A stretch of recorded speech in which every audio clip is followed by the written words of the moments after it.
کہ ہم نے یہ تو جان لیا کہ ایک اللہ کی عبادت کرنا ہے، مگر جو عبادت آج ہم کرتے ہیں نا، اس میں 3 چیزیں میں بتاتا ہوں. ایک ہے واٹ، ایک ہے ہاؤ، اینڈ ایک ہے وائی. واٹ ہم کو معلوم ہے، یعنی کیا کرنا چاہیے معلوم ہے. ہاؤ یعنی کیسے کرنا چاہیے معلوم ہے. پر وائی ہے نا، وائی اس کو ہم بھول چکے ہیں. کیوں کرنا چاہیے یہ نہیں معلوم. اگر یہ معلوم بھی ہے تو ہمارے دل میں نہیں ہے. یہ واٹ، وائی اینڈ ہاؤ. تو یہ وائی ہے نا وہ انر ہے، اور واٹ اینڈ ہاؤ ہے نا وہ آؤٹر سائڈ میں. اگر ہم 3 ٹرائنگل بنائیں گے تو بیچ والا جو ٹرائنگل رہے گا وہ وائی ہے، اس کے آؤٹر والا ٹرائنگل رہے گا وہ ہے ہاؤ، اور اس کے باہر والا ٹرائنگل ہے وہ ہے واٹ. تو ہم کو باہری چیزیں معلوم ہے کیسے کرنا ہے اور کیا کرنا ہے عبادت میں، وہ معلوم ہے، مگر اندر کی جو روح ہے نا عبادت کی وہ نکل چکی ہے. السلام علیکم ورحمۃ اللہ وبرکاتہ. اعوذ باللہ من الشیطان الرجیم. بسم اللہ الرحمن الرحیم. الحمدللہ الذی ہدانا لہذا وما كنا لنہتدی لولا ان ہدانا اللہ. نحمدہ ونصلی علی رسولہ الکریم سید المرسلین خاتم النبیین صلی اللہ محمد رسول اللہ صلی اللہ علیہ وسلم.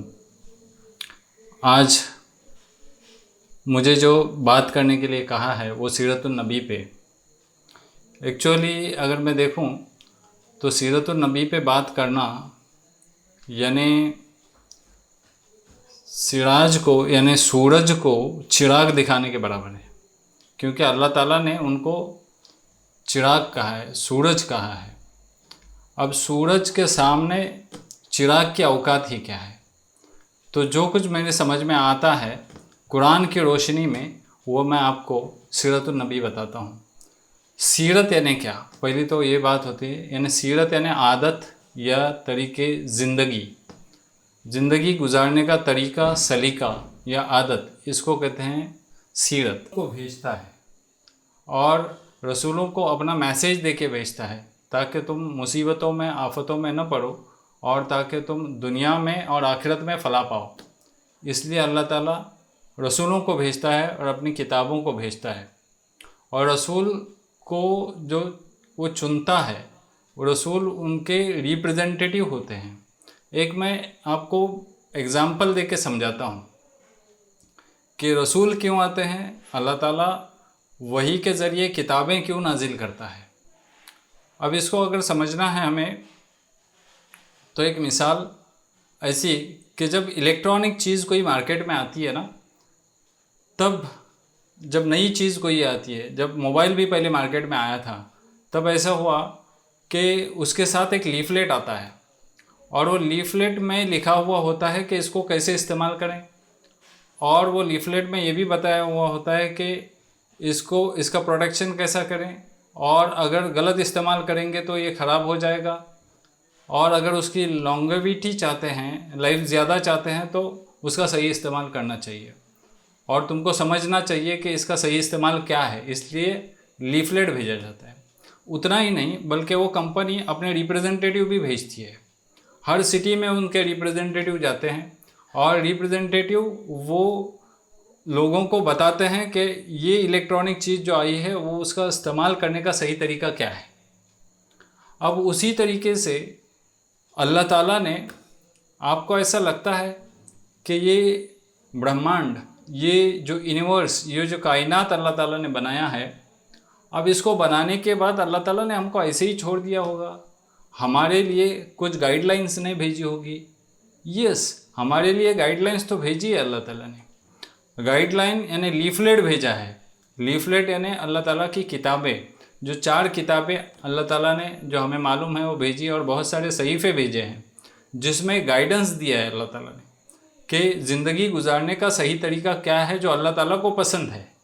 اگر ہم اس کو چھوڑ کے دوسرا طریقہ اپنائیں گے تو ہم خسارہ پائیں گے، دنیا میں بھی اور آخرت میں بھی، ہیئر آفٹر میں بھی، مرنے کے بعد والی زندگی میں بھی. تو اللہ تعالیٰ نے لیفلیٹ بھیجا، یعنی لیفلیٹ لاسٹ میسنجر، آخری میسنجر محمد صلی اللہ علیہ وسلم پہ لیفلیٹ آیا جس کا نام قرآن ہے. اب وہ قرآن میں سارے احکامات ہیں کہ ہم کو ہماری طرز زندگی کیسی ہونی چاہیے، ہر موقع پر معاشیات میں، سماجیات میں اور پرسنل لائف میں ہم کو کیسے رہنا چاہیے، یہ ساری چیزیں اس میں دی ہوئی ہے۔ اب وہ لیفلیٹ ان کا اللہ تعالیٰ نے اپنا ریپرزنٹیٹیو بھی بھیجا، ریپرزنٹیٹیو یعنی چنا ہوا بندہ یعنی رسول، جس کو اللہ تعالیٰ انسپائرڈ کرتا ہے اور پھر وہ کتاب کے روپ میں آ جاتا ہے۔ تو اللہ تعالیٰ نے یہ بھیجا، اور وہ بھیجنے کے بعد کہا کہ جو ہم نے یہ رسول پہ نازل کیا ہے اس کی اتباع کرو، اس کی پیروی کرو، اور تم اگر اس کی پیروی کرو گے تو تم کو بشارت ہے جنت کی، اور اگر تم نافرمانی کرو گے تو تم کو بشارت ہے دوزخ کی، جہنم کی۔ تو یہ ساری چیزیں، سب سے پہلے تو نبی آیا جو اس دنیا میں وہ تھے آدم علیہ السلام، یعنی اللہ تعالیٰ نے شروعات ہی گائیڈ لائن دینے سے کی۔ اب اس کی گائیڈ لائن کیا تھی؟ فَإِمَّا يَأْتِيَنَّكُم مِّنِّي هُدًى فَمَن تَبِعَ هُدَايَ فَلَا خَوْفٌ عَلَيْهِمْ وَلَا هُمْ يَحْزَنُونَ، یعنی جو کوئی، پھر جب ہماری ہدایت تمہارے پاس آ جائے، پھر جو کوئی اس ہدایت کو فالو کرے تو اس کو نہ کوئی خوف ہوگا نہ کوئی غم ہوگا۔ یہ اللہ تعالیٰ نے پہلا ہی گائیڈ لائن پہلے ہی آدمی کے ساتھ، آدم علیہ السلام کے ساتھ دیا۔ اور دوسرے رسول جو بڑے فیمس ہیں اس کو نوح علیہ السلام کہتے ہیں، اور نوح علیہ السلام جس کو منو کہتے ہیں، منو کے نام سے جانا جاتا ہے ہندو سماج میں۔ اب ایسا کہا جاتا ہے کہ جو کتاب آئی منو پہ یعنی نوح علیہ السلام پہ جو اتری وہ وید تھے، واللہ عالم بالصواب، مگر ہو سکتا ہے کہ وہ وید تھے، مگر جو بھی کتابیں اس سے پہلے آئی اس میں تحریف ہو چکی، یعنی اس میں فیبریکیشن ہوا، اس میں لوگوں نے اپنے من مرضی سے ملاوٹ کی ہے۔ مگر یہ قرآن آخری پیغام اللہ تعالیٰ کا جو آیا ہے اس میں کوئی ملاوٹ نہیں ہے، کیونکہ اللہ تعالیٰ نے خود ذمہ لے لیا ہے کہ اس میں کوئی ملاوٹ نہیں ہوگی۔ اب یہ جو اللہ تعالیٰ نے یہ آخری پیغمبر، آخری میسنجر جو آئے، وہ خاتم النبیین کہتے ہیں، وہ محمد رسول اللہ صلی اللہ علیہ وسلم، جو انہوں نے گائیڈ لائن دے دیے ہیں وہ حساب سے ہم کو چلنا پڑے گا۔ اللہ تعالیٰ نے یہ کہا وَلِكُلِّ قَوْمٍ ہاد، ہر ایک قوم میں ایک ہدایت دینے والا آیا۔ وَإِن مِّنْ أُمَّةٍ إِلَّا خَلَا فِيهَا نَذِيرٌ، یعنی ایسی کوئی امت نہیں کہ جس میں کوئی ڈر سنانے والا نہیں آیا، یعنی ہر قوم میں ایک ڈر سنانے والا آیا۔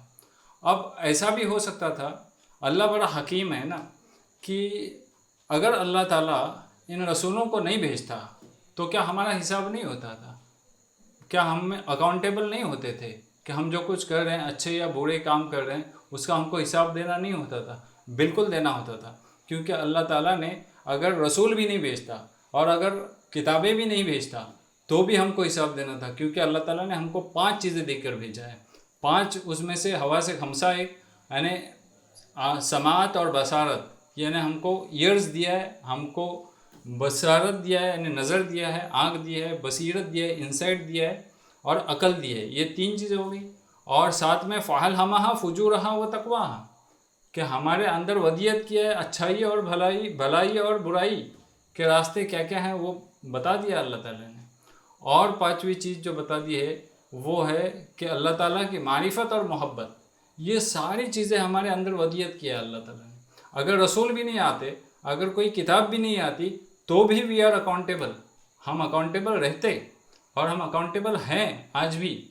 آج اس لیے زیادہ ہیں کیونکہ خاتم النبیین ہمارے پاس آ گئے۔ اب یہ سیل ہے، یعنی محمد صلی اللہ علیہ وسلم آخری نبی ہے، اس کے بعد کوئی نبی نہیں آئے گا۔ قرآن میں جو بتایا ہے مقصد رسولوں کو بھیجنے کا، رسولا مبشرین و منذرین لئلا یکون للناس علی اللہ حجۃ بعد الرسول، یعنی سارے رسول جو آئے وہ مبشر تھے، یعنی وہ لوگ بشارت دینے والے تھے۔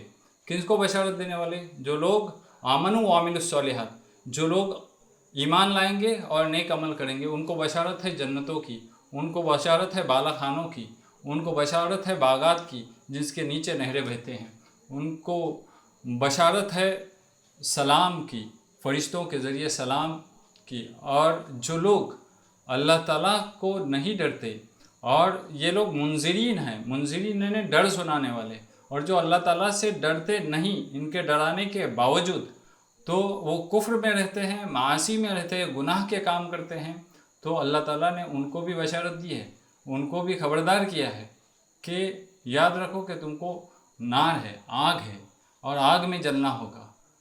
یہ رسولوں کا کام کیا ہے؟ بشارت دینا، ڈر سنانا، تاکہ لوگوں کو اللہ کے اگینسٹ کوئی حجت نہ ہو۔ یعنی اللہ کے اگینسٹ کوئی حجت نہ ہو، اس کا مطلب یہ کہ تم اللہ کو یہ نہ کہہ سکو کہ تم نے ہمارے پاس کوئی گائیڈ لائن نہیں بھیجا تھا، تم نے ہمارے پاس کوئی کتاب نہیں بھیجی، تم نے ہمارے پاس کوئی رسول نہیں بھیجا، اگر تو بھیجتا تو ہم ایسا کرتے، ہم سیدھے راہ پہ چلتے، مگر تو نے بھیجا ہی نہیں۔ اس لیے اللہ تعالیٰ نے، کیونکہ وہ حکیم ہے، وہ دانا ہے، وہ غالب ہے، اس لیے اللہ تعالیٰ نے بھیجا رسولوں کو مبشرین اور منذرین بنا کے، تاکہ ہم ان کے پاس ارگیو نہ کریں۔ دوسری بات اللہ تعالیٰ نے بتا دی کہ لِيُخْرِجُكُم مِّنَ الظُّلُمَاتِ إِلَى النُّورِ، وہ تم کو اندھیروں سے نکال کے روشنی میں لاتے ہیں۔ جو میسنجر آتے ہیں وہ اندھیروں سے نکال کے روشنی میں لاتے ہیں، یعنی اگنورنس سے نکال کے، جہالت سے نکال کے، کفر یعنی ڈس بلیف اور مس بلیف سے نکال کے تم کو بلیف کی طرف لاتے ہیں، ایمان کی طرف لاتے ہیں، اور تم کو معاصی سے نکال کے نیکی اور بھلائی کی طرف لاتے ہیں، یعنی سین سے نکال کے ورچوز کی طرف لاتے ہیں۔ یہ ہے from darkness to the light, وہ ہم کو لے آتے ہیں۔ تیسری چیز بتا دی لِيَقُومَ النَّاسُ بِالْقِسْطِ، وہ اس لیے آتے ہیں تاکہ لوگ انصاف پہ قائم رہیں۔ جب ہم کچھ بولتے ہیں تو بھی انصاف سے بولنا چاہیے، جو کچھ ہم کرتے ہیں وہ بھی انصاف سے کرنا چاہیے، ہمارے قول اور فعل سارے انصاف کے اوپر ہونے چاہیے۔ اس لیے وہ گائیڈ لائن دینے کے لیے اللہ تعالیٰ رسولوں کو بھیجتا ہے۔ اب یہ رسول جو آتے ہیں وہ ہمارے لیے ایک رول ماڈل ہوتے ہیں۔ لَقَدْ كَانَ لَكُمْ فِي رَسُولِ اللَّهِ أُسْوَةٌ حَسَنَةٌ، لَقَدْ كَانَ لَكُمْ فِي رَسُولِ اللَّهِ أُسْوَةٌ حَسَنَةٌ لِمَنْ كَانَ يَرْجُو اللَّهَ وَالْيَوْمَ الْآخِرَ وَذَكَرَ اللَّهَ كَثِيرًا، یعنی تمہارے لیے اس رسول میں نمونہ ہے۔ اب نمونہ یعنی رول ماڈل ہے۔ وہ کس کے لیے رول ماڈل ہے؟ جو لوگ اللہ تعالیٰ سے امید رکھتے ہیں، جو لوگ آخرت سے امید رکھتے ہیں کہ میرا حساب ہوگا اور میں نے نیک کام کیا تو اچھا میرا حساب ہوگا، اور جو لوگ اللہ تعالیٰ کو کثرت سے یاد کرتے ہیں، ان کے لیے یہ رسول رول ماڈل بن جاتے ہیں۔ اگر ہم نے ایمان ہی نہیں لایا، ان رسولوں پہ بلیف ہی نہیں رکھا، ہم ان کے اوپر اعتقاد ہی نہیں رکھتے، تو پھر ہمارے لیے وہ رول ماڈل نہیں ہو سکتا۔ آج بھلے سے ہمارے لیے آخری پیغمبر یہ رول ماڈل ہونا چاہیے، مگر ہم لوگوں نے رول ماڈل ان کو نہیں بنایا، بلکہ ہم لوگوں نے ہیروز کو رول ماڈل بنایا، ہم لوگوں نے کرکٹرز کو رول ماڈل بنایا ہے۔ یہ ہمارے لیے ہماری بدبختی ہے کہ ہم نے ان لوگوں کو رول ماڈل بنایا ہے۔ حضور صلی اللہ علیہ وسلم کو ہم نے اگر رول ماڈل بنایا ہے تو صرف ایکسٹرنل فیچرز میں بنایا ہے۔ مجھے کہنے دو کہ ہم لوگ ایکسٹرنل فیچرز کے اوپر جاتے ہیں، یعنی ٹوپی کیسی ہو، یعنی تمہارے کپڑے کیسے ہوں، تمہارے ٹخنے کے اوپر پائجامہ ہے کہ نہیں ہے، تمہاری داڑھی کتنی لمبی ہو، تمہارے ہاتھ کہاں پہ باندھے ہو، یہ سب ایکسٹرنل فیچرز پہ جتنے بھی جھگڑے ہوتے ہیں وہ ایکسٹرنل فیچرز کے اوپر ہوتے ہیں۔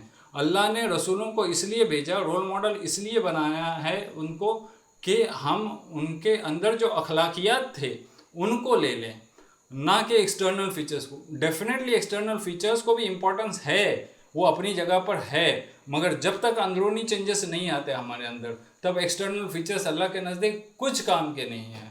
ان اللہ لا ينظر الى اجسامکم ولا صورکم ولکن ينظر الى قلوبکم واعمالکم، اللہ تعالیٰ نہیں دیکھتا تمہارے صورتوں کو، تمہارے جسموں کو، اللہ تعالیٰ تمہارے قلوب کو دیکھتا ہے، تمہارے دلوں کو دیکھتا ہے، اور تمہارے اعمال کو دیکھتا ہے۔ اللہ تعالیٰ کے یہ نزدیک ایکسٹرنل فیچرز کچھ کام نہیں آئیں گے۔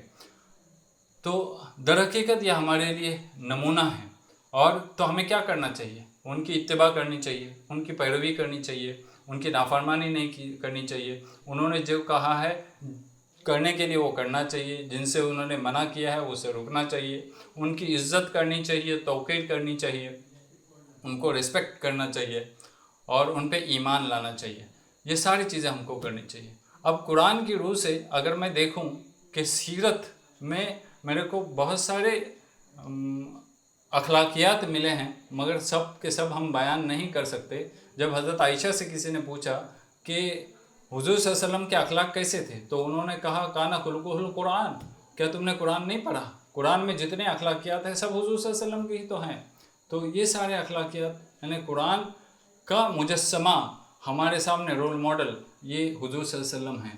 تو 2 یا 3 چیزیں میں بتا کے میری بات کو ختم کر دوں گا کہ شریعت یعنی حضور صلی اللہ علیہ وسلم کی طرز زندگی میں 3 اہم نکات جو ہیں وہ میں نے جو سلیکٹ کیا ہے، وہ ایک یہ کہ توحید کا دعویٰ، توحید کی دعوت جو انہوں نے دی وہ، اور قرآن میں بھی ہے وَعْبُدُوا اللَّهَ وَلَا تُشْرِكُوا بِهِ شَيْئًا، یعنی اللہ کی عبادت کرو اور اس کے ساتھ کسی کو شریک نہ کرو، حنفاء للہ غیر مشرکین بہ، یعنی یکسو ہو کر اللہ کی عبادت کرو، ادھر ادھر نہ بھٹکو، جب کوئی مصیبت آ جائے تو دوسرے کا دروازہ کھٹکھٹاؤ مت، مگر اللہ ہی کی طرف رجوع کرو، اللہ ہی سے استغاثہ کرو، اللہ ہی سے مدد طلب کرو، کیونکہ غوث وہی ہے۔